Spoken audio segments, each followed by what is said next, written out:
तो अब मैं आपको भारतीय संविधान के प्रमुख अनुच्छेद कराऊंगा जो इम्पोर्टेंट हैं, जो बार बार परीक्षाओं में पूछे जाते हैं। जैसे अनुच्छेद पहला है संघ का नाम और उसका राज्य क्षेत्र। अनुच्छेद सेकंड है नए राज्यों का प्रवेश या स्थापना। और अनुच्छेद तीसरा है नए राज्यों का निर्माण और वर्तमान राज्यों के क्षेत्रों, सीमाओं या नामों में परिवर्तन। और अनुच्छेद 5 है संविधान के प्रारंभ के समय नागरिकता। क्या है? संविधान के प्रारंभ के समय नागरिकता के बारे में जानकारी देता है।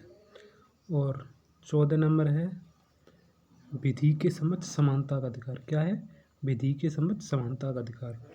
और अनुच्छेद 15 है धर्म, मूल, वंश, जात, लिंग या जन्म स्थान के आधार पर विभेद का प्रतिषेध। कोई भी इंसान धर्म, मूल, वंश, जात, लिंग या जन्म स्थान के आधार पर किसी से भेदभाव नहीं कर सकता। यह है आर्टिकल 15 में। अनुच्छेद 16 में है लोक नियोजन के विषयों में अवसर की समानता। ठीक है। और ये 17 आर्टिकल, इसमें है अस्पृश्यता का अंत, अनटचेबिलिटी। ये 17 वाला काफ़ी इम्पोर्टेंट है, इसे आप याद करके रखिए। ठीक है। और अनुच्छेद 18 में है उपाधियों का अंत। क्या है? उपाधियों का अंत। जैसे पहले राजा महाराजा होते थे, वो कोई पातशाह की उपाधि धारण कर लेता था, कोई गाजी की उपाधि धारण कर लेता था। अब ऐसे कोई भी उपाधि धारण नहीं करेगा। ठीक है। केवल डॉक्टर और सेना के अधिकारी को छोड़कर। आर्टिकल 19 में है वाक स्वातंत्र आदि विषय कुछ अधिकारों का संरक्षण।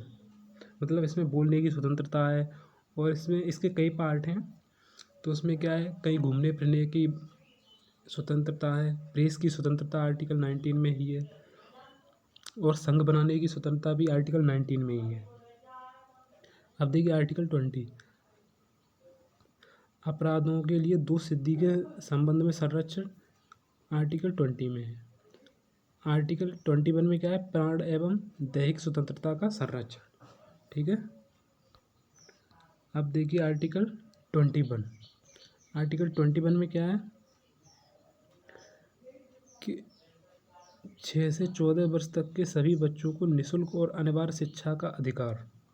ठीक है। ये आर्टिकल 21 काफ़ी इम्पोर्टेंट है, इसे आप याद कर लेना। ठीक है।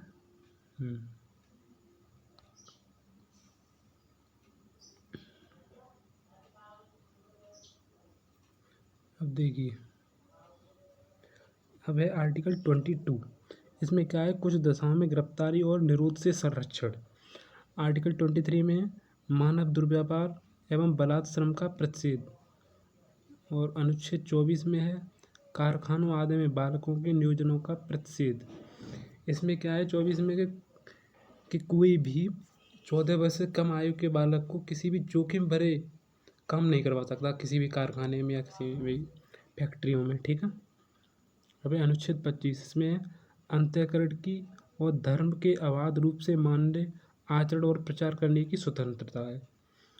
और अनुच्छेद 29 में अल्पसंख्यक वर्गों के हितों का संरक्षण।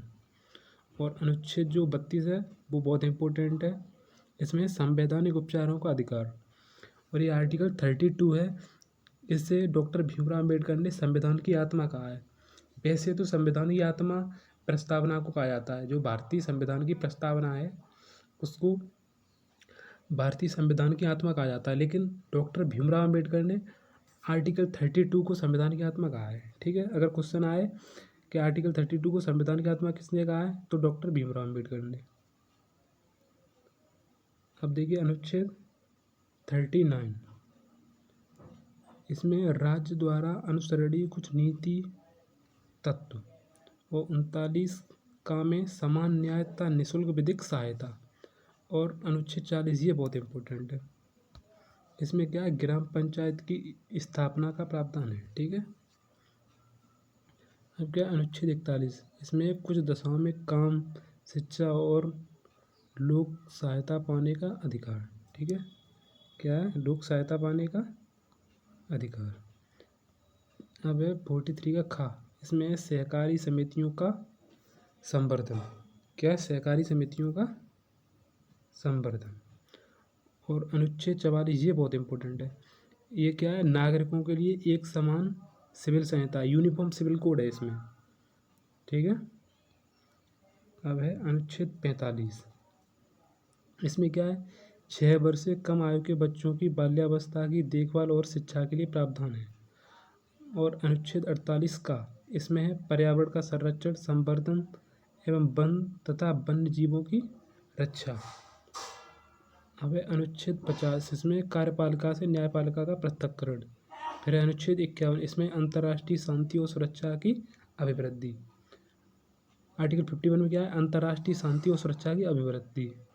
अनुच्छेद 51 का, ये बहुत इंपॉर्टेंट है, इसमें मूल कर्तव्य, फंडामेंटल ड्यूटीज, जो रसिया के कॉन्स्टिट्यूशन से एडॉप्ट किए गए थे, ठीक है।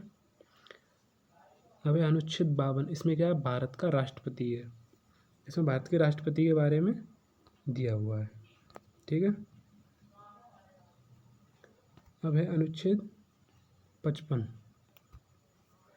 अनुच्छेद 55 में राष्ट्रपति के निर्वाचन की पद्धति है, राष्ट्रपति के निर्वाचन की पद्धति है इसमें। और राष्ट्रपति के निर्वाचन की पद्धति ये आयरलैंड के संविधान से ली गई है, ठीक है।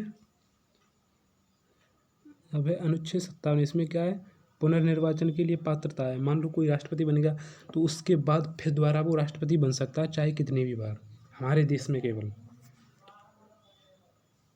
अनुच्छेद 58, इसमें राष्ट्रपति पद की योग्यता है कि राष्ट्रपति पद की योग्यता किसमें, 58 में, वह भारत का नागरिक होना चाहिए और कोई लाभ के पद पर नहीं होना चाहिए। तो ऐसी कुछ उसकी योग्यताएं होती है, ठीक है। और अनुच्छेद 60, ये बहुत इंपॉर्टेंट है, इसमें क्या है, राष्ट्रपति द्वारा शपथ या प्रतिज्ञान, इसके बारे में दिया हुआ है। और अनुच्छेद 61, इससे भी इम्पोर्टेंट है, इसमें क्या है, राष्ट्रपति पर चलाई जाने वाली महाभियोग की प्रक्रिया है, ठीक है। और अनुच्छेद 66, इसमें उपराष्ट्रपति का निर्वाचन है। क्या है, उपराष्ट्रपति का निर्वाचन है, ठीक है। अनुच्छेद 70, इसमें क्या है, अन्य आकस्मिकताओं में राष्ट्रपति के कृत्यों का निर्वहन है। 72 में क्या है, अनुच्छेद 72 में क्षमा आदि की और कुछ मामलों में दंडादेश के निलंबन, परिहार या लघुकरण की राष्ट्रपति की शक्ति। अनुच्छेद 73 में संघ की कार्यपालिका शक्ति का विस्तार है, ठीक है। और अनुच्छेद 74 में राष्ट्रपति को सहायता और सलाह देने के लिए मंत्रिपरिषद, मतलब राष्ट्रपति को सहायता और सलाह देने के लिए मंत्रिपरिषद होगी। अनुच्छेद 75 फर्स्ट में प्रधानमंत्री की नियुक्ति राष्ट्रपति करेगा। प्रधानमंत्री की नियुक्ति कौन करता है, राष्ट्रपति। जिसका लोकसभा में बहुमत होता है उसी का नेता प्रधानमंत्री बनता है। और अन्य मंत्रियों की नियुक्ति राष्ट्रपति प्रधानमंत्री की सलाह पर करेगा, अपनी इच्छा से नहीं करेगा, प्रधानमंत्री की एडवाइस लेके ही करेगा, ठीक है। अब देखिए नेक्स्ट,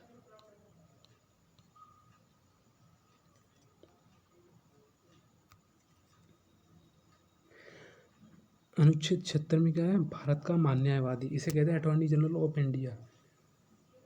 ये भारत का सबसे बड़ा विधि अधिकारी होता है, नियम का मतलब नियम कानून का एक्सपर्ट। अनुच्छेद 79, इसमें क्या है, संसद के गठन का प्रावधान है। अनुच्छेद 80, इसमें राज्यसभा की संरचना है। अनुच्छेद 81, इसमें लोकसभा की संरचना है। और अनुच्छेद 83 फर्स्ट, इसमें राज्यसभा एक स्थायी सदन है। 83 फर्स्ट में क्या है, राज्यसभा एक स्थायी सदन है और लोकसभा एक अस्थायी सदन होता है। मतलब लोकसभा को भंग किया जा सकता है, राज्यसभा को भंग नहीं किया जा सकता, ठीक है। अनुच्छेद 84 में संसद की सदस्यता के लिए अर्हता, मतलब संसद की सदस्यता के लिए योग्यता है इसमें, ठीक है, आर्टिकल 84 में, ठीक है। अब है अनुच्छेद 85, इसमें संसद के सत्र, सत्रावसान और विघटन। अब है अनुच्छेद 100 का फर्स्ट, इसमें लोकसभा अध्यक्ष द्वारा अपने निर्णायक मत का प्रयोग, मतलब पक्ष एवं विपक्ष के मत बराबर होने पर लोकसभा का जो अध्यक्ष होता है वो अपना निर्णायक मत देगा, ठीक है। अनुच्छेद 108 में कुछ दशाओं में दोनों सदनों की संयुक्त बैठक, जॉइंट सिटिंग है, और ये दोनों सदनों की संयुक्त बैठक ऑस्ट्रेलिया के कॉन्स्टिट्यूशन से एडॉप्ट किया गया है, ठीक है, इसको भी ध्यान रखना। अब है अनुच्छेद 109, इसमें क्या है कि धन विधेयकों के संबंध में विशेष प्रक्रिया है, ठीक है। वह अनुच्छेद 110, इसमें क्या है, धन विधेयक की परिभाषा है, ठीक है। अब अनुच्छेद 112, इसमें क्या है, वार्षिक वित्तीय विवरण है, मतलब इसे ही बजट कहते हैं। देखिए भारतीय संविधान में बजट शब्द का कहीं भी उल्लेख नहीं है, मतलब वार्षिक वित्तीय विवरण को ही बजट बोलते हैं। ये 112 बहुत ही इंपॉर्टेंट है, स्टार बना के लिख लेना, ठीक है। और अनुच्छेद 117 में क्या है, वित्त विधेयकों के बारे में विशेष उपबंध है, ठीक है। अनुच्छेद 122 में क्या है, न्यायालयों द्वारा संसद की कार्रवाइयों की जांच न किया जाना, ठीक है। अनुच्छेद 123 काफ़ी इंपॉर्टेंट, इसमें क्या है, संसद के विश्रांति काल में अध्यादेश प्रख्यापित करने की राष्ट्रपति की शक्ति है, ठीक है। इसमें क्या होता है, मान लो संसद का विश्राम काल चल रहा है, मतलब संसद का कोई भी सत्र तब चल नहीं रहा है, तो राष्ट्रपति अध्यादेश लाकर कोई भी नियम कानून बना सकता है, ठीक है। अनुच्छेद 124, इसमें क्या, उच्चतम न्यायालय की स्थापना और गठन है, सुप्रीम कोर्ट की स्थापना और गठन है इसमें, ठीक है। अनुच्छेद 129 में क्या, उच्चतम न्यायालय का अभिलेख न्यायालय होना, ठीक है। और अनुच्छेद 137, 137, ये इंपॉर्टेंट है, इसमें क्या है, उच्चतम न्यायालय की पुनर्विलोकन की शक्ति है। इसमें जो सुप्रीम कोर्ट होता है ना, उसकी जुडिशियल रिव्यू है, मान लो उसे लगता है कि मैंने कोई निर्णय गलत दे दिया है, तो उसे वो पुनर्विचार कर सकता है, ठीक है, और उसके बाद फिर निर्णय दे सकता है। और ये सुप्रीम कोर्ट की जुडिशियल रिव्यू जो है ना, ये अमेरिका के कॉन्स्टिट्यूशन से अडॉप्ट किया गया है, ठीक है। अनुच्छेद 143, ये भी काफ़ी इंपॉर्टेंट है, इसमें क्या है कि उच्चतम न्यायालय से परामर्श करने की राष्ट्रपति की शक्ति है। राष्ट्रपति चाहे तो सुप्रीम कोर्ट की जज से एडवाइस ले सकता है, लेकिन वो बाध्य नहीं है कि एडवाइस माने ही, ठीक है। तो अनुच्छेद 148 में क्या है, भारत का नियंत्रक है वो मालिका परीक्षक, मतलब कैग है, CAG, CAG, controller and auditor general, ठीक है। अनुच्छेद 155 में क्या है, राज्यपाल की नियुक्ति है इसमें, अपॉइंटमेंट ऑफ गवर्नर। अनुच्छेद 161 में क्षमा आदि की और कुछ मामलों में दंडादेश के निलंबन, परिहार या लघुकरण की राज्यपाल की शक्ति। राज्यपाल भी मान लो किसी भी सजा को कम कर सकता है, ठीक है, निलंबित कर सकता है। इसी तरह से कि राष्ट्रपति के पास भी शक्ति है, वो राष्ट्रपति के पास शक्ति आर्टिकल 72 के तहत होती है, ठीक है। अनुच्छेद 162, इसमें क्या है, राज्य की कार्यपालिका शक्ति का विस्तार है, ठीक है। अनुच्छेद 164 फर्स्ट, इसमें क्या है, राज्यपाल द्वारा मुख्यमंत्री की नियुक्ति और मुख्यमंत्री की सलाह पर अन्य मंत्रियों की नियुक्ति है, ठीक है। राज्यपाल द्वारा मुख्यमंत्री की नियुक्ति और मुख्यमंत्री की सलाह पर अन्य मंत्रियों की नियुक्ति राज्यपाल करता है, आर्टिकल 164 के तहत। अनुच्छेद 165 में क्या है, राज्य का महाधिवक्ता है इसमें, ठीक है, जो राज्य का सबसे बड़ा विधि अधिकारी होता है। अनुच्छेद 169 में क्या है, राज्य में विधान परिषद का उत्साधन या सृजन, ठीक है, विधान परिषद में। आपको पता ही होगा कि विधान परिषद केवल 6 राज्यों में ही है, उत्तर प्रदेश, बिहार, मध्य प्रदेश, तेलंगाना, आंध्र प्रदेश और कर्नाटका, 6 राज्यों में केवल विधान परिषद है, ठीक है। 28 राज्यों में केवल 6 राज्यों में विधान परिषद है। अनुच्छेद 174 में क्या है, राज्यपाल द्वारा राज्य विधानमंडल के समय समय पर सत्र बुलाने, उसका सत्रावसान करने तथा विधानसभा को विघटित करने का अधिकार है, ठीक है। और अनुच्छेद 200 में क्या है, राज्यपाल द्वारा विधेयकों पर अनुमति देना या अनुमति रोक लेना या राष्ट्रपति के विचार के लिए आरक्षित कर लेना, ये अनुच्छेद 200 में है, ठीक है।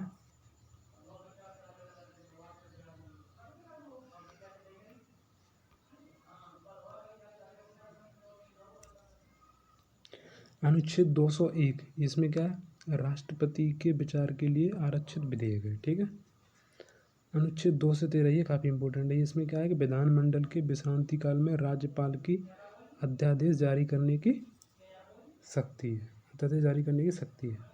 अनुच्छेद 214, ये बहुत इंपॉर्टेंट है, इसमें क्या है, राज्यों के लिए उच्च न्यायालय, मतलब राज्य में हाई कोर्ट होगा, इसके लिए अनुच्छेद 214 में उल्लेख किया गया है। अनुच्छेद 215 में उच्च न्यायालयों का अभिलेख न्यायालय होना, ठीक है। और 2 से 16 में उच्च न्यायालयों का गठन। क्या है?